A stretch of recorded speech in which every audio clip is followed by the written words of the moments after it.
Michaela Chester here for NCAA Digital. I'm joined by Tara Henry again from D1 Softball. Tara, it's great to be with you again now that we're a little ways into the season. I had you in the beginning of the season and we did some predictions. Well, we're going to revisit those now that we've seen these teams play. We're a few weeks away from selections.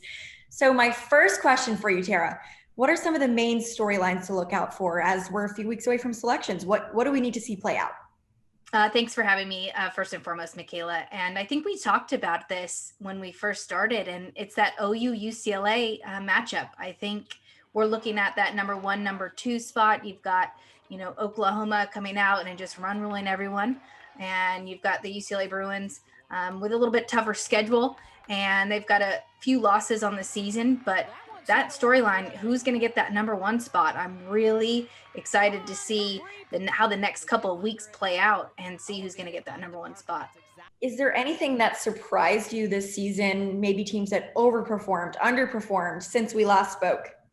We didn't speak a lot about Clemson when we first spoke, and it was unexpected. Yeah. And I must say they are just a joy to watch.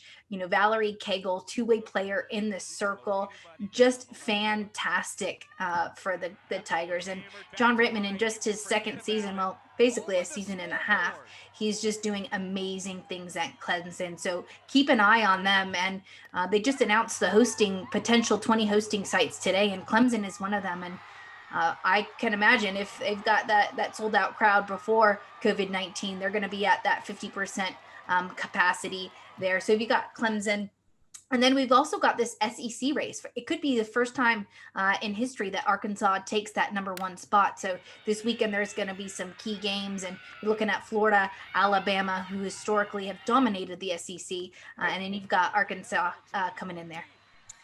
How about now that we've seen everybody play, we're getting close to the end, can you now narrow down your MVP or freshman of the year? I think it was a landslide. We're looking at Tiare Jennings, but in terms of what we're classifying as freshmen, I think it's going to be a little bit more difficult to see who that freshman of the year is, because, Taylor Pleasance is technically up for it. You've got Tiare Jennings, and you've got, just some incredible freshmen across the country that are doing some amazing things. I think we would think it would be Jennings, but we'll see. Cagle's in the mix too. So I'm going with Jennings, but we'll see. How about overall MVP? That is a tough one. Rachel Garcia was hurt in the beginning of the season, and Bailey Hemphill's having a heck of a season at Alabama. Of course, you've got Jocelyn Alu out of Oklahoma. So, she's having just an impeccable season. I think it's a toss-up, but I would watch those three. And then in the circle, Gabby Plain, she was just undefeated for the entire season until she arrived at Los Angeles to play the Bruins. And so keep an eye on Gabby Plain as well. She's just doing spectacular things in the circle as always. All right, Tara, I hate to do this to you. Can you pick 8 teams for Oklahoma City, the 8 teams that are going to make it? Well, you got to go OU, UCLA, of course. I think Alabama's going to get there. They've had some injuries, but I think they're on their way. And then after that, there's just so many possibilities. We talked about the athleticism of LSU, and they've gone through some trials and tribulations, but they've played a ton of top 25 teams. So I'd throw LSU in there, and Missouri. I'm on the Missouri train. I'm on Clemson. So what is that? 4? We've got UCLA, OU, Missouri, Clemson, Alabama, LSU, Alabama. And then, in the pack, you've got to go with Washington and Gabby Plain. I think Heather Tarr, she always has her teams competing.